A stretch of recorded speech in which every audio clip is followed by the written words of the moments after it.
Boxingego here. If you like this video, make sure you hit the like button and also subscribe to the channel and hit the bell icon on the top of your screen to get notified when the latest new content drops. 1.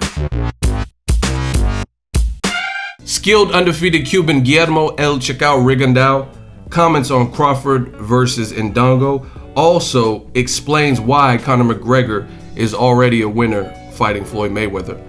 What up, Fight World? It's your boy Ego, and I'm back with some more boxing. Make sure you smash the like button. Also subscribe to the channel for the latest and the greatest in boxing. If you want to become part of the notification gang, please hit the bell icon. Shout out to the super chats, the channel donations, and the Patreon patrons. We working. Now, I want to make a quick video. I was on the Twitter page, the verified Twitter page of Guillermo Rigondeaux, and very talented, skilled fighter, currently the WBA 122-pound Super World Boxing Champion, two-time Olympic gold medalist, again undefeated.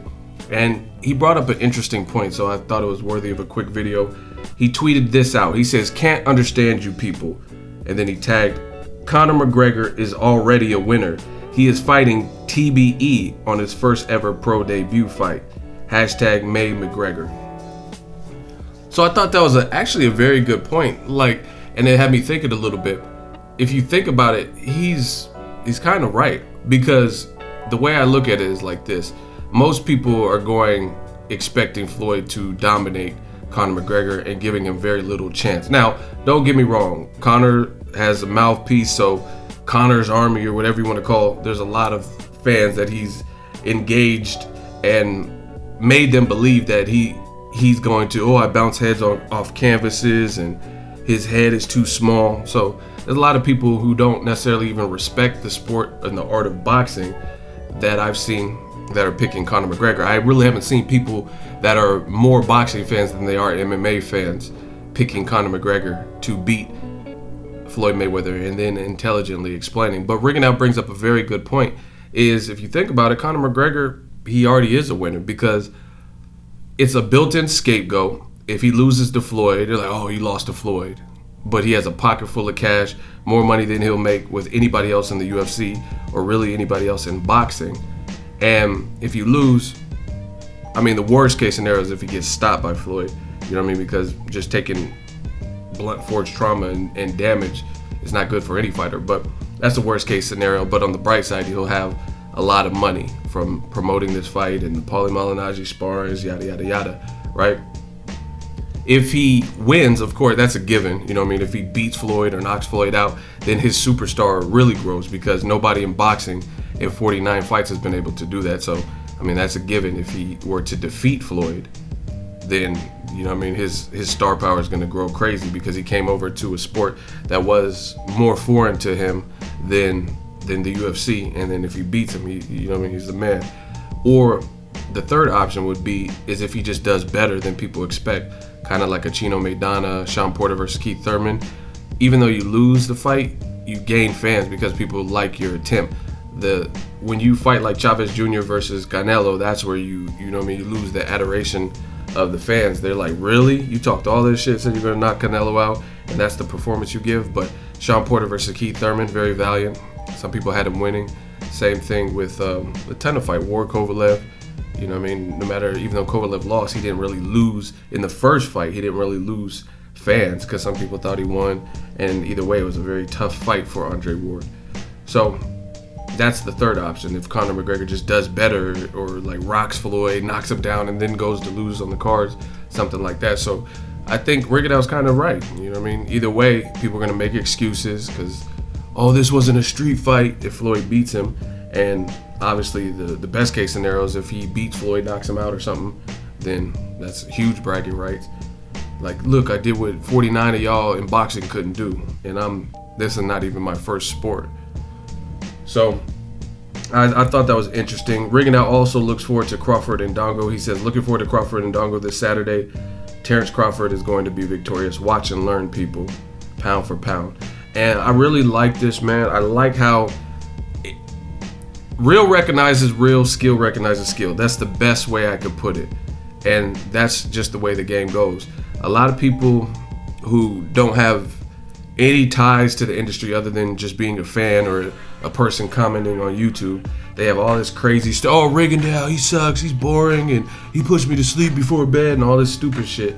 But you look at the top, the guys we know, not people who are just being talked up by the networks and promoters and saying, oh, this is the next Muhammad Ali, or this is the pound for pound #1 person. The people we know are pound for pound worthy, right? They all mention the other person. You know what I'm saying? All the very skilled, like I said, real recognizes real, skill recognizes skill. I've heard Andre Ward, he was on ESPN, and he put Rigondeaux as #1. He said, I'm going to leave myself off the list. Rigondeaux don't get enough credit. Rigondeaux saying Andre Ward's pound for pound. Rigondeaux saying that Crawford is a great fighter and he's pound for pound worthy. You know what I mean? Crawford is saying Andre Ward was #1, he was #2. Now, if he beats Ndongo, maybe he believes he's #1, but he still respects Ward. He came out for Ward Kovalev too, etc. So that's what I noticed. I interviewed Shakur Stevenson. You'll see that on the channel shortly. And he was saying like it's great having idols like Terrence Crawford and also Andre Ward, very skilled guys. You know what I mean? He talks about how he grew up watching Floyd Mayweather. I talked to Terrence Crawford's trainer, MayMac. He looked up to Floyd Mayweather and Roy Jones Jr. Those were his 2 favorites. That's what he said. You know, or 2 of his favorites. You know what I'm saying? So it's funny to me that skill recognizes skill. And it's like people in the industry all say kind of the same thing. The skilled guys are giving praise to the other very skilled guys. Now, as far as Rigondeaux's next fight, we don't know. According to Bob Arum, he's saying it's narrowed down to Salido and Rigondeaux. I got a new mantra, a new motto, and it's show me. That's it. It's very simple. Show me. That's what it is. You know what I mean? Because in boxing especially, there's no governing body, so promoters and networks, they kind of make their own rules. Show me. I just did a video, Freddie Roach is talking about Miguel Cotto wants to retire at the end of the year, but he wants to go out with the bang and fight Triple G or Canelo winner. Show me. Because I don't believe that. I don't believe Cotto is going to go from Kama guy and wants to end his career with the Canelo rematch or Triple G. Show me. You know what I mean? Rigondeaux's been at Lomachenko's neck. You know what I mean? Calling him out viciously, saying, I'll come to you. You know what I mean? Don't worry about no catch weight. Offer me a fair amount of money and we can get it cracking. You know what I'm saying? So Bob Arum saying it's narrowed down to that. Show me. And Rigondeaux did a poll on his page. More people voted for him fighting Lomachenko than a rematch with Salido. See, the thing is, Salido is older. He's been through wars. And if he fights in December, he's coming off of an injury. He was supposed to fight Tank Davis and possibly rematch Lomachenko, but none of those fights came into fruition because he got injured or whatever the situation was. Or I think Lomachenko, maybe he didn't like the money offered. So I just want to see it. Show me. You know what I mean? Rigondeaux versus Lomachenko is an excellent fight. I talked to Roy Jones Jr. The interviews are on my page. And he says, Rigondeaux was at 122. Lomachenko at 126. Why didn't we get to see that? Why? That's what I want to know. Why? Two-time gold medalists. Enough said. They're both undefeated. Somebody's actually one's not undefeated. See, I'd be forgetting that Lomachenko's not undefeated the way they talk about him. You know what I'm saying? But one has 1 loss and then the other one is undefeated. So show me. That's it. So I hope Rigondeaux gets the fight that he wants, because it's maddening to see what they've done with Rigondeaux. They blackballed him. They tarred and feathered him. Promoters, networks treated him like shit. Not Rock Nation. They're doing a good job with him, trying to keep him active and get the fights that he can get. But when he was with Top Rank, I don't think they really treated him good. HBO didn't really treat him good. Listen to the commentary. Every time Jim Lampley was calling the Rigondeaux fight, it was some bullshit. He was on the Cotto Canelo undercard, and Lampley was like, Rigondeaux is and boring, and let him in. Okay, Jim, Rigondeaux, put me to sleep. Like, HBO needs a facelift. They losing all their fighters to ESPN. Showtime's murdering the fuck out of them in 2017. You gotta do something, baby. And that's just how I see HBO. They gotta get off that bullshit. There's great fighters, but let the people decide who appoint and anoint the person. You don't take someone who's as skilled as Rigondeaux and then try to brainwash the public and force feed them into believing that Rigondeaux is a piece of shit, or he can't fight, or he's boring. Yeah, I've never really watched Rigondeaux fight and blamed him like, oh, this is so boring. This sucks. You know what I'm saying? But it's like, that's the common thing with HBO. It's like they keep complaining. Jim Lampley damn near had a heart attack because Rigondeaux got a knockout win against Chucky Moises Flores after the bell. You know what I'm saying? When they were both swinging.